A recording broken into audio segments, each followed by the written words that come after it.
जो लोग बुद्धिमान हैं, वह यह जानते हैं कि शब्द हथियार की तरह होते हैं, जिनसे किसी को भी बचाया जा सकता है या किसी को भी मारा जा सकता है। अब आप सोच रहे होंगे कि शब्दों से किसी को मारा कैसे जा सकता है। तो जरा सोचिए, ज्यादातर आत्महत्याओं के पीछे किसका कारण होता है? किसी के पति ने कुछ कहा, किसी के पिता ने कुछ कहा और उन लोगों ने आत्महत्या कर ली। ये आत्महत्या किसके कारण हुई? वो पीड़ित के मन को इतना दुखी कर गए कि उसके मन से वो दुख सहना और ज्यादा बर्दाश्त करना नामुमकिन हो गया और इसी वजह से उन्होंने आत्महत्या कर ली। ऐसे ही आपके शब्द किसी को नया जीवन प्रदान कर सकते हैं। जब कोई आदमी उदास होता है या दुखी होता है, तो आपके शब्द उसमें एक नया जोश, एक नया उत्साह भर सकते हैं और एक हारा हुआ आदमी अपने जीवन में एक नई शुरुआत कर सकता है। सिर्फ शब्दों के माध्यम से, हमारी वाणी के माध्यम से, तो अब तक आप ये तो समझ ही गए होंगे कि हमारे शब्द हमारे जीवन को किस तरह निर्धारित करते हैं, शब्दों में कितनी ताकत होती है और किसी से बात करते वक्त हमें कितनी सावधानी से अपने शब्द सुनने चाहिए।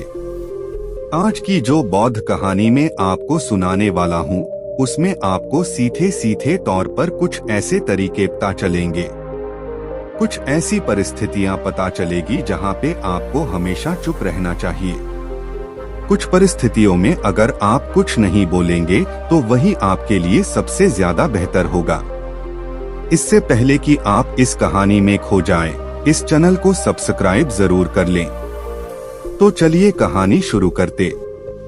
एक बार की बात है, एक युवा लड़का एक बार एक बौद्ध भिक्षु के पास पहुंचा।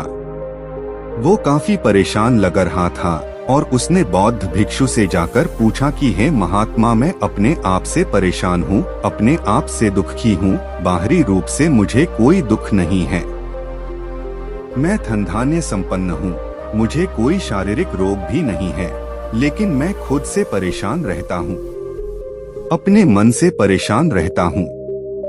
अक्सर मेरी बातों को मेरा कोई भी दोस्त गंभीरता से नहीं लेता है और ना ही मेरे परिवार के लोग मेरी किसी बात को गंभीरता से लेते हैं।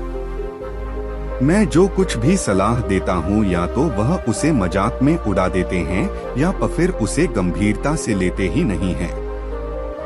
मेरी बातों को कोई गंभीरता से क्यों नहीं लेता है? क्यों मेरी बातों पर कोई अमल नहीं करता? क्यों मेरी बातों में कोई रुचि नहीं दिखाता? क्या कारण है? कृपया मुझे बताने का कष्ट करें और मेरे मन के इस दुख को दूर करें। यह सुनकर बौद्ध भिक्षु ने कहा कि आज सुबह मैं चालित ध्यान करके वापस आ रहा था। रास्ते में कुछ कौवे काव काव कर रहे थे और वहीं पर जब मैं चलता हुआ कुछ दूर आया तो मुझे एक मोर की मधुर आवाज सुनाई दी।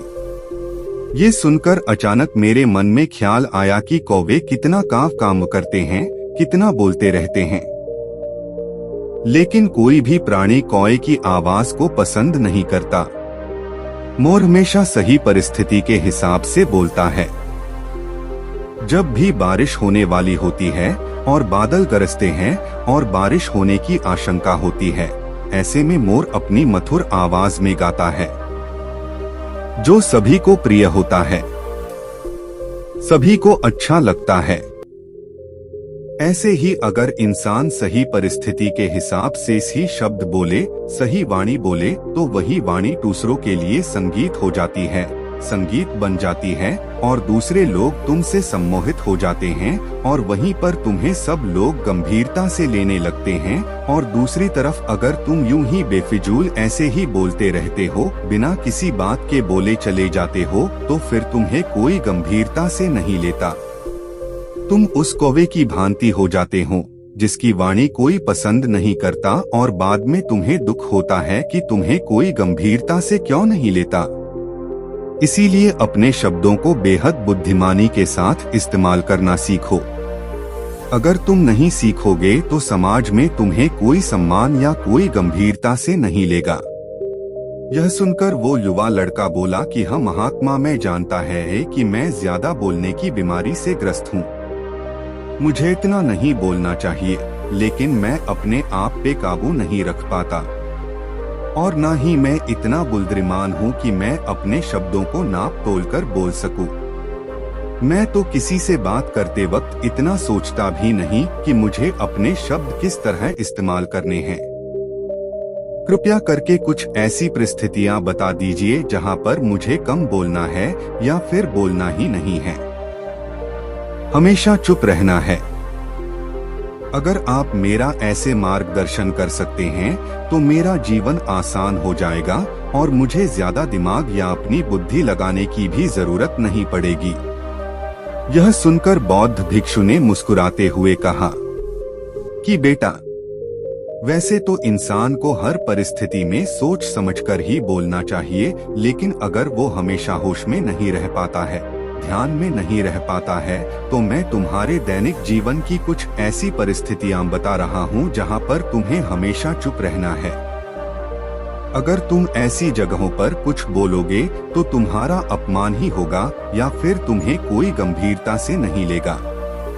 सबसे पहली जगह है, या यूं कहे ऐसी परिस्थिति जहां पर इंसान को हमेशा चुप रहना चाहिए, वो है जब किसी ऐसे विषय के बारे में बातचीत हो रही हो जिसके बारे में आपको कोई जानकारी ही नहीं है। तो ऐसी परिस्थिति में व्यर्थ में बीच में टांग अड़ाना, अपना ज्ञान देना, व्यर्थ का ज्ञान, आपको कुछ पता नहीं है लेकिन फिर भी आप अपना ज्ञान देने के लिए उत्सुक हैं, तो ऐसी जगह पर आपका अपमान ही होगा। बीमारी के बारे में कोई भी ज्ञान नहीं है लेकिन फिर भी आप व्यर्थ में, बेकार में उसे ऐसी ऐसी औषधियां बता रहे हैं जिनका उसकी बीमारी से कोई तालमेल ही नहीं है, तो ऐसे में आप अपनी प्रतिष्ठा अपने हाथों से खो रहे होते हैं और आपको पता ही नहीं होता।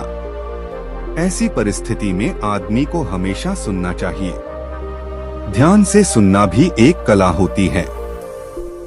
अगर आप सुनने का दिखावा करेंगे तो कहीं ना कहीं सामने वाले आदमी को ये एहसास हो जाता है कि ये मेरी बात पूरे ध्यान से नहीं सुन रहा है।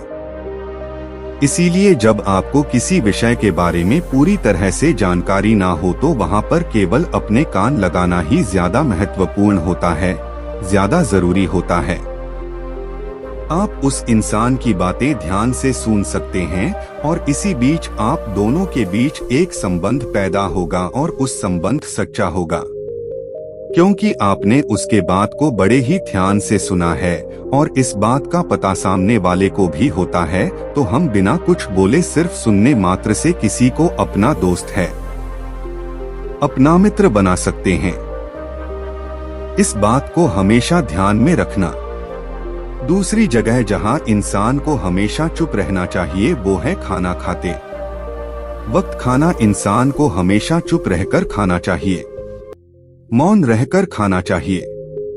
महात्मा बुद्ध और उनके भिक्षु हमेशा चुप रहकर भोजन करते हैं, शांत भाव से भोजन करते हैं, परिपूर्ण होकर भोजन करते हैं, पूरी तरह से करते हैं, एक एक टुकड़े का स्वाद लेकर भोजन करते हैं। और ऐसा भोजन जब आपके शरीर में पहुंचता है तो वो आपके अंग अंग तक ऊर्जा पहुंचाता है।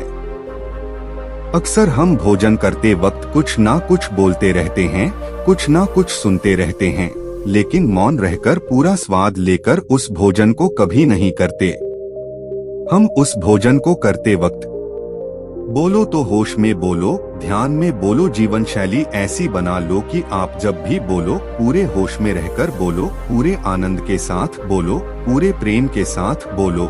ऐसी वाणी बोलो जो दूसरे के दिल को ठंडक पहुंचाती हो, दूसरे के मन को भी शांत कर देती हो, और वो तभी संभव है जब आप प्रतिपल होश में रहकर बोले। इसके बाद वो युवा लड़का बौद्ध भिक्षु के सामने नतमस्तक हो गया और उनको प्रणाम करते हुए अपने घर वापस लौट गया।